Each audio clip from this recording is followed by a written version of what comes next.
Hello, hello, hello. Welcome to Hold On, I'm Calling My Mom podcast, everyone. This is Hi. Paul, and that is my go. Oh, sorry. I was going to I'm be like, like, you want to take it away? Shit. I'm like, I thought we had a pattern down. If you want to hop in and start no, leading the go show ahead. now, Go ahead. I can't. Every week the fame is it's getting bigger and bigger. It's why am I here? Thank you, everybody, for joining us. Barb was just calling me right before this podcast talking about now. So we've gone with the TV debacle. Now she needs a new phone. Now I need a new phone. I'm losing apps on my phone. Numbers are coming up with no names. It's saying I have like 30 some text messages and I don't see them. Or if I text, I don't see the text going. And then it keeps making this like, wheel, kind of noise. What was that sound? Wheel.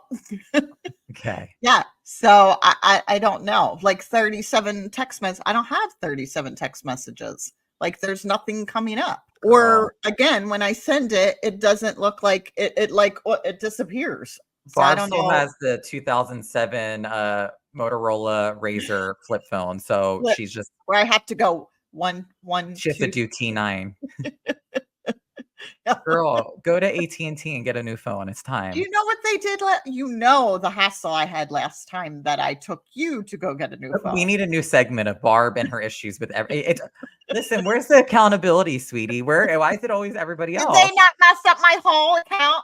I was grandfathered into a account that I was paying reasonable for because I've had it since 1990s, people. Okay. Ooh. And got Paul the new one, whatever number you're on. Mm-hmm. And she screwed up she took me off of it, added something. No, they did like the runner. It was weird. They like added another line and didn't tell us. It was ridiculous. Yes. But so also, that wasn't me. Okay. But also Jordy's like, you're still going to the store in person to do it when you can literally just order a phone and do it. Like you're like going down and like sit like, this is coming from the same woman who still like goes to because look what happened that they screwed up in person. God knows what happens if I did it on the line. No. So I can just order it online. Yeah. You can order new phones online. So let's work that out for you because I'm not having you go into AT&T, come back saying Geek Squad needs to come to fix the new sound bar, the new TV, the phone. You threw the keys in the dumpster. You got a broken tire. Don't say that. Oh my gosh, don't say that. I'm like, I can't with you. I can't with it either. I honestly can't. Let's work on that. How about that's our week's goal. That's what my therapist would say. We set up a week's goal of certain tasks that we think we can knock out in a reasonable amount of time. And let's do that. How's that sound? I thought just getting my task of getting myself up and walking every day was a chore. With that mentality, you're never going to meet that, accomplish your goals if that's where you're at. No, I'm just saying I have to 5, 4, 3, 2, 1 myself. Okay, Mel Robbins. That's right. You've been implementing a lot of good, stable practices in your life. I'll say that. Thank you. I feel there's definitely a difference. You've been consistent. I've been trying to be consistent in my life, but I feel like we're in a parallel. It's very hard. It is hard. Because, every day is not the same. After I work 12-hour shifts and I come home, or I work a couple days in a row and come home, that day I'm off, I don't feel like getting up to do that. You know what I mean? Like, you can't predict every day. Some days it just doesn't work. I think we just have to accept that sometimes. Not all the time. Consistency means to me doing something instead of just being like, oh my God, I need to get that 2-hour workout in, or oh my God, I need to spend 3 hours working on my podcast, or I need to spend 6 hours doing this. I mean, obviously my job, that's different, but anything outside of your job, you should be just cracking away at it a little by little each day. That to me is consistency. Yeah. Throwing it to the wayside and then 7 days go by and then you're trying to like lock everything in one day. I feel like that it becomes a little bit more overwhelming. So my personal thing is, I'm not going to see the results that I want to see at the gym if I'm not going at least 5 to 6 times a week, whether that's walking, that's running, that's being outside, that's doing something, this podcast, editing it, putting it together, giving the people some quality content. That's right. Takes a lot of work, people. It does. It does. We need a mental vacation. I know. Speaking of, you're going on a little journey by yourself. I am. I'm going to an out-of-state wedding by myself. I'm very So proud of you. thank you. I had a little breakdown and had to call you and Jordy for a little work it through, talk it out kind of. We did. And I said, oh my gosh. I said, Mom, that's the topic that we need to talk about on the podcast. Because I, as your adult child, caught my mom feeling more comfortable of not doing something because it was going to challenge her out of her comfort zone than to do it. Yes. And I thought about it and I said, okay, I'm going to rationalize with her as somebody who has just never done it, and she's a little nervous, and I get it. Yeah. Barb has never gone out of state alone. I don't No. think you've ever even flown on an airplane by yourself. No, that absolutely not. So No, that's anxiety in itself, but then to not have someone next to me to hold to like a hand hold, to, a sweaty palm to. yeah, grab What it was like that? What was poor that? Brett's knee is like on my claws are in it usually. No, but this is good for you because I feel like sometimes as people get older, you become more complacent in things that don't push you out of your comfort zone. You stick with them because it's less work to be done. It's an easier route. Sure. And I know you wanted to go to this event and you almost were willing to be like, you're trying to create a narrative in your head of why you couldn't go because you were just fearful of doing Yes. something for the first time on your own. Yes. I feel personally it's going to be very, very liberating for you. And I was a huge supporter of you doing this on your own. This is where I had to become the parent right You now. totally did because you said you named a couple reasons why you were thinking that that's why I didn't want to go. And as you named them, you were like, well, the cost or something. And then I was like, no, that's not, after we talked about it. And you were like, if it's the cost, I'll pay for it. And then so that eliminate me using that as an excuse or something. So each kind of Jordy and I scenario. were like, oh, we'll pay for it. Is that Yep, what it you and is? Jordy were like, "Is it the cost? We'll pay for it." I was like, "No." Like it just, yeah, each one scenario, you guys both were like, "Okay, so is it this? We'll do this. Is it this? Okay, well, we can do like you We were were calling a bitch on her bluff.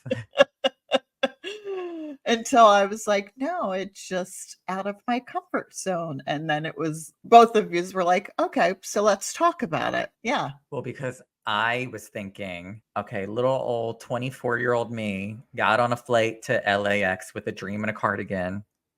True And that. huh? True that. And I did it by myself. And I was like, my mom is powerful. She's selling herself short.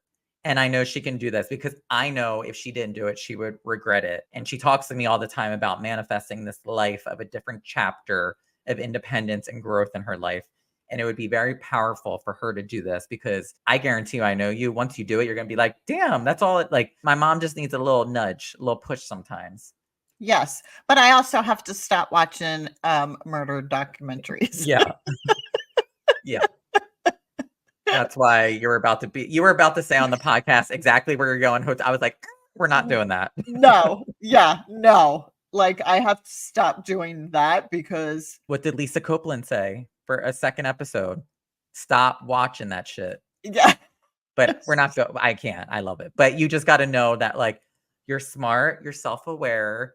I have your GPS location on your phone. I know where you're at all times. Yes.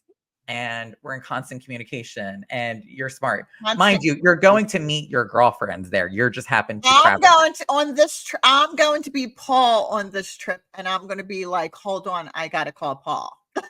Hold on, I'm calling my son. Hold on, I'm calling my son. But it's a breakthrough for you. And It as your is. child, it is nice in a beautiful way to see you do something that is liberating for you that I know you're going to enjoy once you do it. I agree. Barb booked the trip. It's non-refundable, so her ass is definitely going now. And she's on her way. And who knows, that maybe she'll get a one-way ticket. You never know. I I know that. Yes. Okay. No. Maybe you'll find a That's nice, to California one way. yeah, there you go. Well, that's preferably, but who knows? Maybe you find a nice gentleman at the bar, sweeps you off your feet, and it's happily ever after. Wow. Big dreams you have for me. I do. I do. It's exhausting to dream them sometimes. Well, timely enough, we have Miss Kelly Noonan Gores on today to talk about the 10 steps of healing, which, hello, if this is not a perfect example of healing and tapping into your emotions, not suppressing them, feeling liberated and finding your confidence. Perfect episode to get a little enlightenment from it. And we can apply maybe out of the 10 sounds like a lot, but I think that we can We at can least, definitely do many. yes, Several. yeah, we're Yeah. humans. I said, as long as we're Yeah. putting a couple on the board and applying them to our life, they don't have to be 100% all the time, but we're actively working towards that. They'll be great tools for us to, Correct. help us along this journey where we're always like, we want to be better people. What do we have to do? And I think Right. we're working on the inner, the outer, the all around package of being a Yes. well, healthy, thriving, Thriving. limitless human being, no matter what age. No matter what age, people. Give us a couple snaps, Barb. Hey. And on that note, we got to welcome Kelly to the podcast. Hi. Oh my God. Hi. Hi. Thank you for doing this. I love your podcast. When I thought about like an episode of healing, I'm like, I need Kelly on. I was like, when we connected, I just felt your aura and your energy. And I was like, I like her. Like, I was like, she just has such a good energy. It's just genuine. And I was like, oh, we need her on for an episode to like really dive into the nitty gritty of healing and all the good stuff that comes with it. So, Oh, well, thank you. No, same. I felt the same about you. It was a fun little process that we went through, and I was like, oh, Paul, you were awesome. I mean, I know how accomplished you are, but for somebody listening, their first time. Yeah. Well, I acted as a child. Cut to in my 20s, early 30s, I started meditating and getting more into spirituality and consciousness. It was mostly to like give me positive support so that I could survive in the constant rejection of Hollywood, Yeah.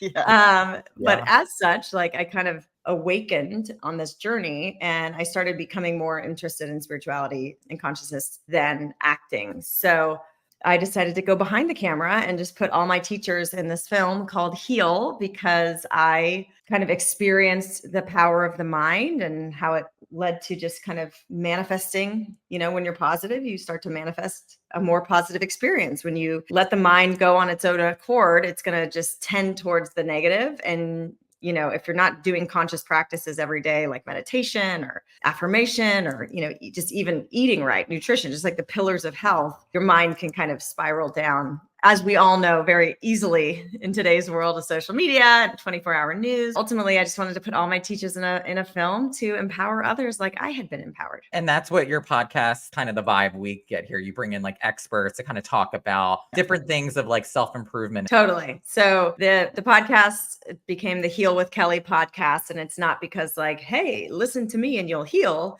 It's more like I'm on a healing journey. I think life is always unfolding and always a journey. Always a journey. Yeah. It's never ending, right? You never just like healed and it stops. There's always something new to uncover and discover. And I'm kind of an investigator by nature. I'm a seeker. So I'm constantly peeling back layers of myself. And so I just like to experience and then share. And that's what I do. It's like continuing the conversation from the documentary in the podcast. That's kind of what I feel like we do here. Like I started this with my mom because I'm like, I call her multiple times a day for the good or the bad. And it's always just like, oh, you feel one day like in a slump and then you wake up the one day and you're like, I love life and I'm so ready to take it and keep going. It's so up and down. I feel like you can empathize and understand this too about like healing. I always think like, when is that moment that you just are like, I've healed completely. And do you ever get to that point, right? Like I always constantly think, you're going to get to X, Y, Z and your life is just going to be miraculously this, stressless, anxiety, no anxiety. Right. If you do all these, if you do 1 through 5, then you're healed kind of thing. Yeah. In my head, I tell myself, and that's Yeah. probably not true, but like, have you experienced that in a way of like, do you get to a point where you feel a little bit more like, okay, I'm one step closer? Oh yeah. I think you always get one step closer and then all of a sudden you go 3 steps back. For me, I always felt like healing was like kind of, the cliche way of, but like healing that inner child a little bit, right? Yeah. I know you Right. mentioned like, imposter syndrome that like you still kind of deal with too. And it's like, for me, sometimes I think that I'm not on the right track, but then I have to like check myself and be like, oh my gosh, but I'm like self-aware that I'm actually like wanting to get Yeah. better and heal and be a Yeah. better person. And I started to realize as I get older, I think that's sometimes the toughest battle because there's a lot of people who aren't even willing to work on themselves and get to that point. Right. What would be the first couple steps to start getting to that point? Yeah. Yeah. Well, I think Paul nailed it. Is awareness is the first step. Like being even aware that we have old wounds and programming that are running our show. So like from the ages of 0 to 7, in utero to 7 years old, that's the way the brain is developing. We're just essentially downloading energetic programs, behavioral, habitual, nutritional programs of our caretakers. And that's, our brain is like the most powerful processing, system computer on the planet. That's why we're such remarkable beings, grateful to be such. But essentially, we're downloading other people's programs so that we can be efficient and survive in the world. But, as Bruce Lipton in the film says, 75% of those programs are negative and disempowering. And then we're bombarded by obviously negative news because everybody's running on these subconscious programs that are not serving us. And maybe they served us for a time, but as we become older and we're able to survive in life and we're more resilient and we have more experience and knowledge and wisdom, some of those old programs are survival programs that no longer serve us. So awareness that we even have those programs that are subconscious, that are running the show so we can be efficient humans, but to know that they're not always serving us, then we could start to like investigate, like I said, and do the self-reflection and the healing work to go and start to say, okay, maybe I need to upgrade some of these programs or heal the inner child. If something traumatic happened to us in our childhood, a lot of us didn't have the tools. Very few of us have the tools. I don't know anyone that was raised with like perfect conscious parents, right? Listen, I'm always like, oh my God, like I'm scared to ever have a child because I'm just like, geez, like I'm like, you need to be in a psychologist, they're everything. Like I'm just bundling, packaging you, getting your mental health like ready from the time you were born. Totally. Are you talking like nature versus nurture? Yeah, a little bit, right? Yeah. We come in with our personalities and there's some nature to us and our genetic imprints and, our soul's choice to like, in the time we're born, astrologically, we're going to have different elements to our makeup. And then nurturing is those programs that are downloaded, right? So it's a little combination of both. But, Sandy, if I was to have hold on, I'm calling my mom podcast, like she was an awesome mom. I love her to death. I don't call her enough. She wishes I called her multiple times. We need to bring Sandy on for a little Kelly and Sandy moment. Yes. But like she was doing the best she could. I'm doing the best I can, even with all the knowledge that I know. Barb did the best she could, is continuing to. It's just all about awareness. Truly, you nailed it. And then knowing that we can heal and we should heal aspects of ourselves so that we can live a more empowered life. And what I know and what I'm so fascinated with is like just energy and quantum physics. And like, we're all connected energetically in the field. That's why like you can think of someone and an instant later they're texting you. It's like there is serious quantum entanglement happening. So the more we know that what we focus on, our thoughts, our programming, our emotional state, if we have tools to regulate them, and then we can actually co-create with life rather than just being at the mercy because our mind's just spinning off into stress and we don't have the tools to heal and calm down and be a little bit more, of a conscious creator in life. So if you say somebody finally self-awareness, which I will tell you that is harder for some people than you really think it is. Like that's what I was going to say. That's a big thing. Some people have it's not me, it's everybody else. Yeah. So, you get to the point where you're self-aware, you're like, hey, I want to get on this journey. What would you suggest, I guess, like next step is like, okay. And I am sure every person has different needs that they want to meet, but like, what would you recommend like of another part of that healing journey? It's radically changing your diet, using herbs and supplements, movement/exercise, following your intuition, releasing suppressed emotions, increasing positive emotions, embracing social support, deepening your spiritual connection, and having strong reasons for living. Out of those 10 things, only 3 of them are physical, which is changing your diet, using herbs and supplements, and movement. The other 70% are emotional, spiritual, and mental. And so most people in the conventional world just deal with the physical. Yeah. And that to me shows the importance of like factoring in this holistic approach of emotional, mental, and spiritual as well. Just having a really strong foundation for health. And I think that people underestimate how much nutrition and movement actually like contribute to mental health. I think, and you don't need to be rigid with your diet, but if you just subscribe to, and everybody's different, everybody is bio individual. So you have to, again, it comes that root of self-awareness. Start to practice mindfulness and awareness when you're eating something. Your body will tell you based on how it feels, based on like symptoms that come up after if you are sluggish after you eat a meal, if your nose starts running, things that we don't pay attention to because we're just flying through life right now. We're holding on for dear life. What you're saying, like gut health seems to be a very big thing right now. Yeah. The probiotics and everything that people are saying, gut health is sort of the overall wellness of your whole body. Yeah, it's definitely, that's where our immune system is mostly in our gut brain connection. So our mental health is really, really tied to the health of our gut. And Yeah. what happens is most of us, because of convenience, we're like eating out of a box. We're eating packaged foods that people don't realize are not, they're food like. It's not even food. So once you process something so that it's crunchy or has shelf life, even like the breads that are like the healthy breads on the grocery store shelf, if they're on a shelf, they have preservatives in them to make them last long in the grocery store. Yeah. Exactly. And so we don't want those preservatives. We don't want chemicals. If you're going to eat bread and gluten, like eat the fresh baked stuff with minimal ingredients and additives. Unfortunately, the reason so many people are gluten sensitive in this country is not really because wheat is not the demon. It's the way we process wheat and we spray the crap out of it with pesticides to kill, the pesticides. Well, what are pesticides and herbicides? Aside, it means killing biology. So like we're putting foods and chemicals into our body that literally kills biology. So Kelly's going to drag me. I had McDonald's breakfast this morning. Oh, God, okay. Look, I subscribe to 80%, 20%. Like 80% good, but I eat out of a box. I eat in and out.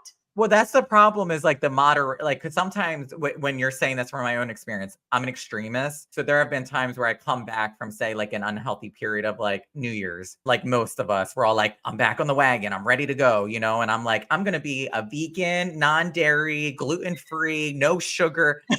And I'm like, he throws it all. It's not moderation. Like, I'm just going to do this. Yeah. And we'll go from there. Like, no sugar, no gluten, I'm just no alcohol, no this, no that. And it's like, I don't know how long you can sustain that, but okay.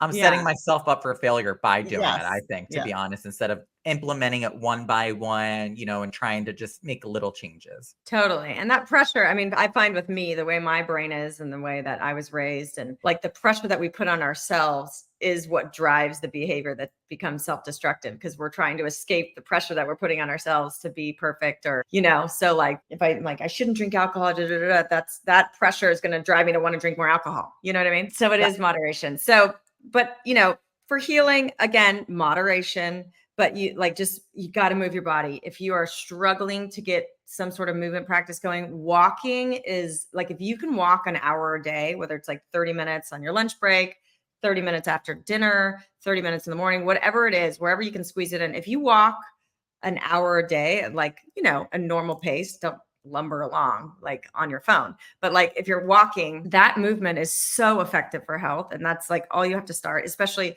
if you have depression. Like walking does wonders. We've been pushing Barb. She's been getting her walks in. I Get your just was walks gonna in, Barb. say, I just started like back, I lacked a little and I just started back last week. And actually today, like I haven't walked yet. So I'm like, oh, as soon as this is over, like I gotta get up and I gotta like I find as soon as I start being more consistent with it, it's in my head that if I don't, then I'm like, oh, I feel horrible. I Yeah. didn't do anything. So I'm like, oh, as soon as this is over today, I'm just like, No excuses. Kelly's like, I get that know. ass out there and do it.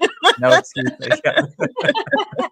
No, but you feel better and you start to get kind of addicted to these good practices, you know? Yeah, yeah. And it's ultimately like these are acts of self-care and love. And that's what I like anchors me, you know. So like sleep, clean water, good food, movement, and doing things that make you happy. You know, meditation is like a big crux for me. But we also have to like mix in some things that make us joy, like bring in that childlike play. So for me, that's tennis. I have so much fun with my friends, and you know, I get movement. It's like kills two birds with one stone. So Yeah. a little joy, some good food, and like I said, and then that other 20%, you know, have a little too much champagne, eat McDonald's, whatever it is that is your vices. You don't have to tell me twice, Kelly. I'm on that. I am struggling personally with finding the things, and I've talked to my therapist about this, finding the joys of things that just simply make me happy. There's no approval from somebody. There is no pressure of anything. So I've been trying to like, what's something that has no ties to validation from others? And that's been a really big hurdle for me, to be honest. Yeah, it's so good. But often when you find those things, it's a clue back to, you know,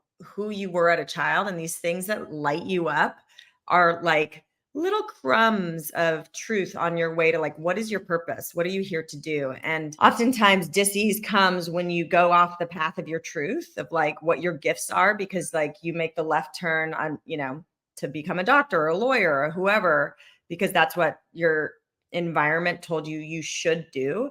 And so then you're stifling, denying, ignoring parts of yourself that lit you up. And it's what lights you up and makes you come alive. That's like, those are kind of your clues of like what your purpose is here to, you know, to do. Do you have a technique or something? I'm sure meditation probably is helpful, but for somebody who's maybe struggling and is like, what fulfilled me? What is it? Yeah, I mean, there's always going to be minutia of life that you're going to have to handle, but to find your purpose, it's really paying attention. Again, awareness is like this tool that nobody talks about. It's just being present to how you feel. Our bodies are the most incredible feedback mechanisms because we're energy and we are connected to the field, and we can feel vibes, like good vibes, bad vibes. You can walk into a room of like, and it's just got the wrong energy, and you walk out because it is incoherent with your frequency. Right. Mhm. And the same goes with like what you're doing. So if you walk into a job every day and you come home absolutely drained,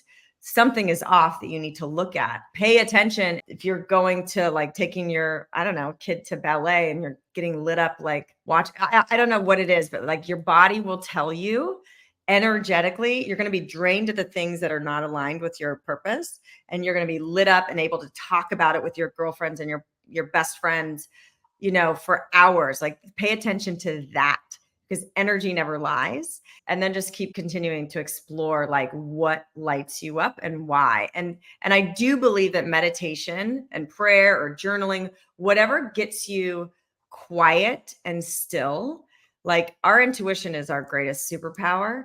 And everybody has it. You know, there's intuitives and psychics that are more tapped in. And so, but their gifts are very loud in that arena. But we all have access to this intuition, which is ultimately like a direct connection to our higher self, soul, source, God, whatever you want to say. So we do need to create space to where we can hear that intuition, to where we can feel. And so meditation just really Shuts everything off. Yeah. just calms our mind down and gets us into this state where we start to, and it's a practice. The goal is not to calm your mind, because that's just impossible. Our minds are monkey minds. It's if you practice every day, it's easier to not get hooked by your thoughts. And if you do, it's momentary. It's like you get hooked in, oh, what's the grocery list? Oh, what did that Yeah. how did that guy break up? Whatever it is. And then Yeah. you're like, oh wait, I'm meditating. And you come back. The more you practice, the more, you know, space you create. Some days are better than others, but when you create that space, that's when these, you know, downloads come through. that guide you to your purpose. So we have meditation, we have exercise, we have gut health. What about like supplements, herbs, things like that? Yeah. I mean, that's why I would go to a functional medicine doctor, an integrative doctor who understands that there are deficiencies based on toxicity in our environment, that you may need to use herbs and supplements to, supplement to what you're getting in your diet. And so, a lot of times conventional doctors, they don't have time they're trained in medical school to give an intervention to, basically help you with your symptoms. So if you're in pain, they're going to prescribe a pain medication. They don't have time. The system is not set up, unfortunately. Their intentions are pure, but they're operating within a symptom that they don't have a lot of time to get the whole picture of your health. They don't know your stress levels. They can't, go into a comprehensive thing about stress levels, genetics, childhood, recent traumas, diet, movement. They don't have time to ask all that. So they just give you a solution to your issue. And it usually is in the form of like a pill or a surgery or something else. So, but a functional medicine and integrative doctor, they are trained to look at the whole person or a naturopath. I love a naturopath, and they know which labs to take so that they can get these, or muscle testing and get, what your food sensitivities are. They can guide you of like what foods to stay away from, what foods that actually help your body. And then, you're deficient in this vitamin, you can take this supplement, So, but it's guided because of the feedback they're getting from they know the right tests to take. For me, I'm like, I see a psychiatrist and I'm like, it's like, hey, here, try up your prescription of Lexapro. And I'm like, I need more than this. Like, I need some more. So I like the holistic route too, because I do think that there's something there with like substance and base, and it could open your eyes up to a completely different world that, we're kind of not used to in our society. Yeah. The system definitely has its flaws. Great. Have your specialist, but also be working with someone that can, treat you as a whole person. We covered a couple things now. So I'm thinking, diet's key, taking control of your health. Like we talked about, movement and exercise, using herbs and supplements for somebody as we go along with this and they're feeling like, oh my God, this is too much. Like I say, one step at a time, right? Like it's not to be mastered, this full list of saying, oh, this is your elite passageway into ultimate, health and, your better self, but it's a progress. It's one step at a time. Yeah. And I think, we're kind of listing off the 10 key factors of healing that were in the documentary. It was actually 9 when I made the documentary. And it was based on this woman, Kelly Turner's research. I'm fascinated with like infinite possibility and these stories of like insane transformation, because often we're told that it's not possible, or often we're told that there's a quick fix. So she studied, people who were basically told that they were going to die, that there was nothing else that their doctors could do for them because they had stage 4 of this cancer. And they were sent home to die and they didn't die. Well, she thought, well, this is interesting. What did they do? And she found 1,500 people who healed from all sorts of terminal cancers. In her research, discovered they did all of these 10 things. And I think they apply to any chronic illness, but like social support, releasing suppressed negative emotions. A lot of the people in my film have been working in holistic health for 30 plus years. And they said, the people didn't heal. They were holding on to regret and resentment. So like forgiveness is key in healing. That's what I kind of wanted to even explore too with you. Cause I always feel like one day I'm like, damn, I'm going to like get myself sick. I don't know how you feel about this, Kelly. My mom, I know for a fact, we carry stress. Like we carry it inside. Like I'll be hurting the next day. Like I just start feeling like that little cold coming on. I'm like, I'm really stressing myself out to the point that I'm getting sick. Yeah. That to me is really detrimental to my long-term longevity as a human on this earth, to be honest. Yeah. And so,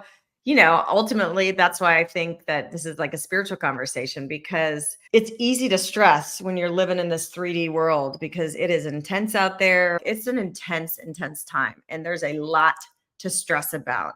Yeah. And I just think having some sort of spiritual belief that like life is unfolding for us. There's a divine intelligence orchestrating this whole thing. That's why there's crazy synchronicities. And, I work with gratitude a lot. Like when you're grateful for what you have, like it really does start to snowball. But when you're focused on lack and what you don't have and how you wish you were this, and why shouldn't I be this? And I shouldn't be here still. And like, you're just going to start to amplify the negative and the lack and that story. Just the stress is really trusting that life is unfolding for you. And these lessons and these challenges hold a lesson and a blessing, at the same time. So just start to look at things from that perspective, and then to know, figuring out ways to be in the world where you're not carrying stress. So meditation, movement, getting in the ocean, walking in nature, all these things can start to journaling. There's this thing called purge emotional writing, where you set your phone timer for 12 minutes and you just write everything that you're feeling about that person, about this person or this situation. And then you just get it all out. Like get all that rage out, all that hurt out, all that I got a couple people that I could. Yeah, you need to P12 them. You need to P12 them. And then you burn. That was my friend, Dr. Sadegi's, his tool. And then you burn it, and you just get it out of the system, because you don't want to hold on, and you want to value and love and care about yourself. You don't hold on to this petty stuff, and you let go of those people that bring you down energetically.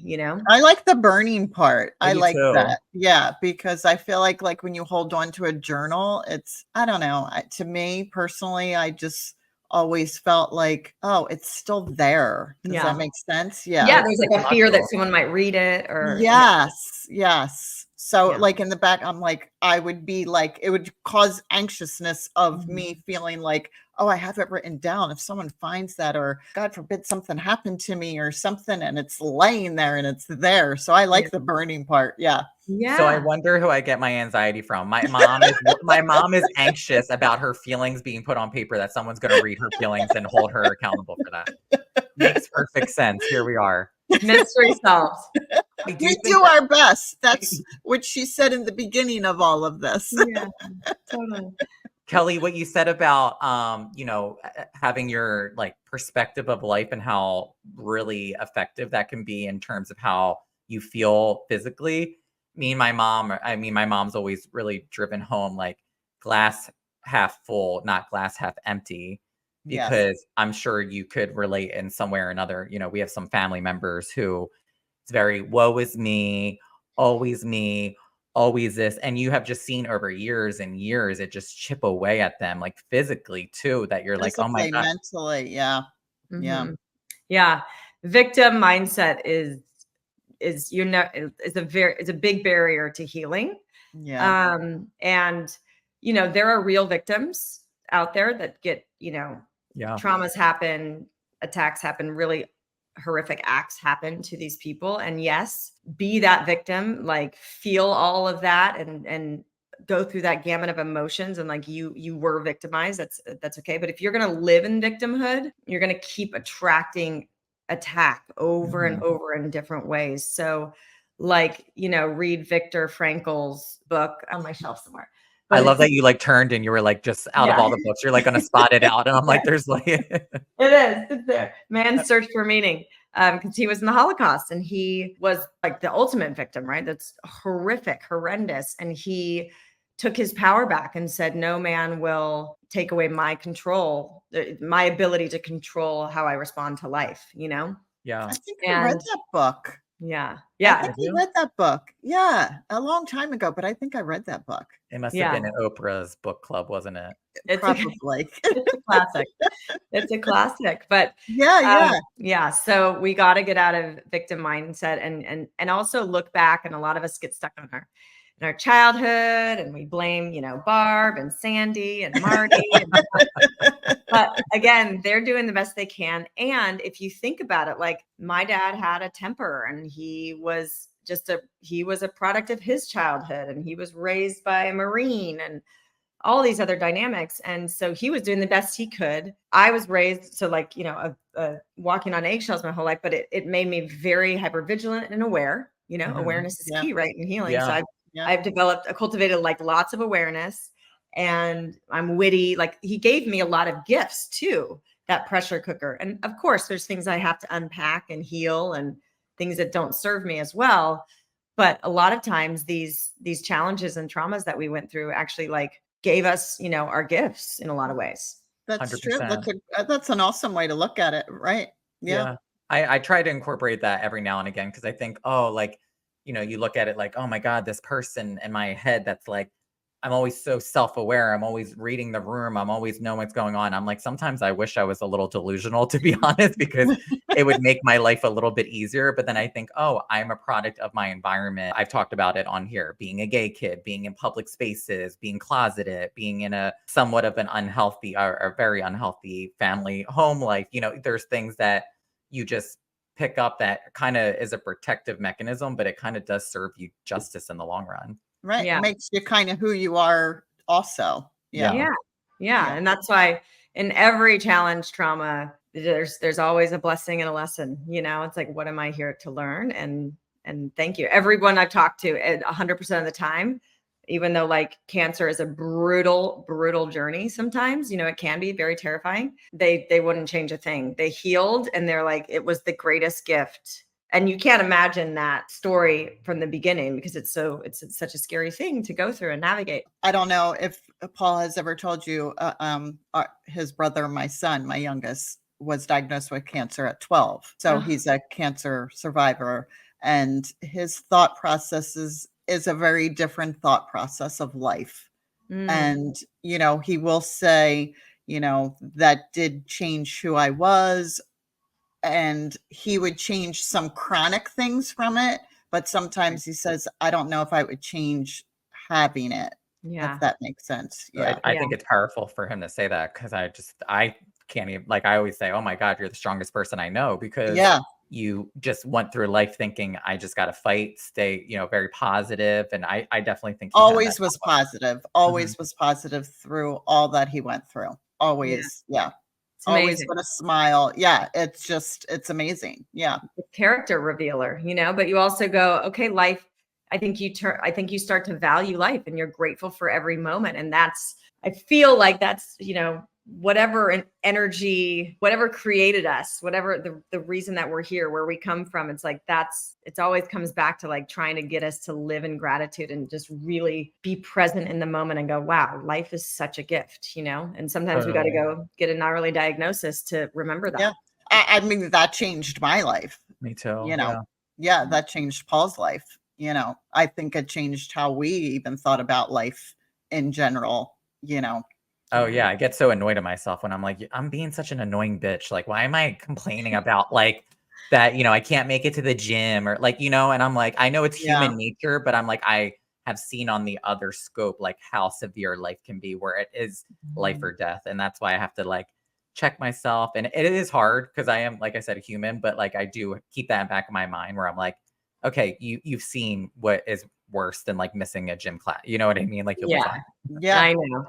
And we're human with our programming. So it's like, again, that, the more and more you could practice awareness, like you stay in the pettiness or the bitchiness or the complaining victim mentality for shorter and shorter periods, and that's growth. Yeah. Yeah. So one of the 10 key factors is embracing social support. And what we saw in the pandemic, I know, probably nobody wants me to bring that up, but we were so isolated. Big lesson for a lot of people. Yeah. Big lesson. And I think, suicide is up, and we are such community village beings, right? We need social support. And, they have research. They have tons of research, especially around cancer, like when you're in a cancer support group, your survival rates are like 50% higher. I mean, it's significant. So yeah, I think that it's just good to note in healing, like my tendency would be like, if I'm have a flu or not feeling good, I tend to want to isolate myself and just like work through it on my own. That's but then knowing and when I'm sick, my kids know, don't talk to me. Just come and crack the door. You alive, Mom? And shut it. Don't talk to me. Yeah, throw her a couple of saltines, give her a water bottle, make sure she's breathing, and you're like, okay, bye. Yeah, don't bother me. I'm like totally, isolate. My Yeah. boyfriend will say that I'm like a cat when I'm sick because I'm just so like I'm just like, it's like, you know, when a cat's sick, they have pride and they don't want you to see them sick. So they like kind of like hide and will just like, Yeah. that literally is me and my mom. I'm just like, let me go through this myself. Yeah. I don't want to burden anybody. I don't want to like ask anybody for anything. I just will sit there. I'll become dehydrated and probably not do anything for myself, but it's Yeah. okay. I'm not burdening anybody. Yeah. And there's like so many dynamics to this. Sometimes we do need solitude, right? But it's different than isolation. We definitely like there's been links to women with breast cancer. They're over nurturing everybody else and not nurturing themselves. And so the cancer energetically develops in the nurturing organs, the mammaries. So it's really interesting, all of the emotional ties to where dis-ease manifests. And like I said, like our body is in constant conversation with us. And there's, they say in Chinese medicine, like the liver houses anger. So if you're having liver issues or, prone to alcohol, like there's like, what anger are you trying to douse out or deny, Yeah. I'm so fascinated by it. I just want to constantly like crack the code. That's probably one of my regrets when my son was in treatment and went through everything. I kind of isolated myself also with that. I didn't join groups or support groups or anything. I was like, got to get through it. Here's what we're doing. So I didn't even like think of myself. I just was like, this is what we got to do for him. She was fight or flight. Yeah. 100%. Yeah. Which is stress, so to start to, and then, which is great. And then you get through it and then your body breaks down, Yeah, absolutely. Yeah. So, it's just good for people to be aware of, where our tendency might be to head down. No, I don't need help. It's like, I got this, because we have to like hold it together and be in warrior mode. But yeah, we understand how valuable actually receiving help is sometimes, and to be able to have that moment to grieve and get out the anger of even having to deal with this situation, or like we have to, my next big passion is just like really understanding emotions and how to process them in the moment so that we don't stuff them down and have to deal with them 40 years later. Oh, well, I can't wait to read about that then, because that's me. It's all of us, sister. Wrap it up in a bow. Yeah, well, I'm like, it's crazy that my mom got this child where I was like, we're talking about everything. I want you to know every feeling that I possibly have, and you're gonna hear it. And my mom, and I was total opposite. Yeah, I was suppress. Yeah, many of us are. Yeah.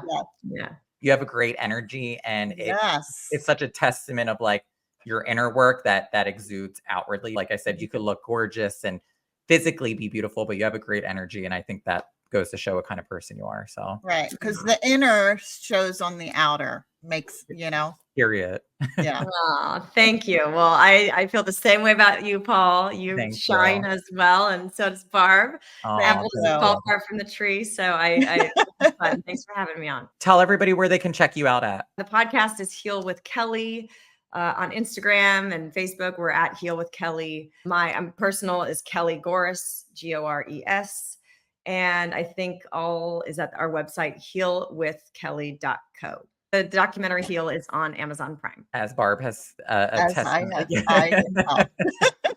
Thank you again, Kelly. It was great having you. Thank you so much. Thank you. No, my pleasure. Nice to meet you, Barb. Bye, Kelly. Nice to meet you. Bye.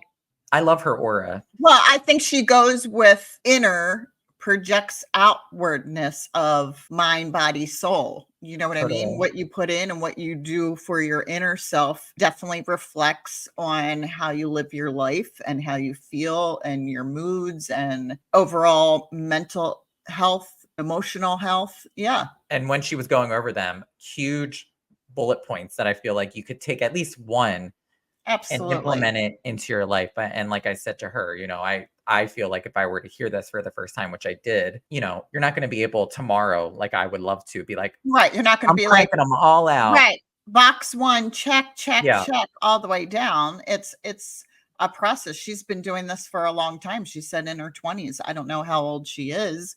I mean, she looks beautiful. Doesn't look a day over 25. Right. I mean, but it's not an overnight thing, but it gets you Agreed. to a point. Small changes are long-term effective. Great. Like that. Yes. Well Should we go, said. Well said. Very should we good. go out, should we go out with that? Yes, I love that. We can go out with that. It's time to hang up now. I gotta go. I'm hanging up now. I don't even know what we started with anymore because they've changed. We have like 8 different variations. It is I'm hanging up Hanging now. up now. Bye. Bye. I'm hanging up now. Bye. Thanks everybody for listening to this week's episode. Thank We you. love and appreciate your support. Keep up with us, stream, share, follow, listen. One click can make a difference for the Hold On, I'm Calling My Mom podcast. Thank you once We again. really love the support. I'm gonna say that again. The support do. we're getting from everyone is just amazing. A lot of people have been saying they just want an episode with the 2 of us. And I was thinking, damn, you want to hear us talk for a good 30, 40 minutes, just us? But I hey, know. I'll do it. I Sure, mean, why we not? can totally fill in that time. I don't know if you are interested in all the nonsense because sometimes we're just at silence and walking around our house and doing things. But Yeah, I mean, it's mostly not silence. It's like a breakdown. It's a It pick is. me up. It's a crazy conversation. But yes, make sure you are following us on Instagram and TikTok at Hold On, I'm Calling My Mom. Make sure you're following and liking our page on Facebook at Hold On, I'm Calling My Mom. Make sure that you follow us and like and subscribe to us on YouTube at Hold On, I'm Hold Calling on, My I'm calling Mom. my mom. Make sure, if you feel inclined to tell us what's going on, you want to talk about a topic, email us at hold on, I'm calling my mom podcast at gmail.com. I think that's it. I actually am pretty happy I can get that. I can say that in my sleep now. That's how many times I know. I love it. And honestly, just share, like, subscribe, support, post on your socials, tell a friend, pass it on to your mom, your grandmommy, whoever you want to, just somebody. Your nana. Yeah. And we even got my grandmom listening to this. So shout I out. If she know. hears, Shout out to grandma. shout out to grandmom. Yep. All right, Barb, take it away. All right. I'm hanging up now. Bye. You nailed it. 10-10. Yay. Call you later. Call you later.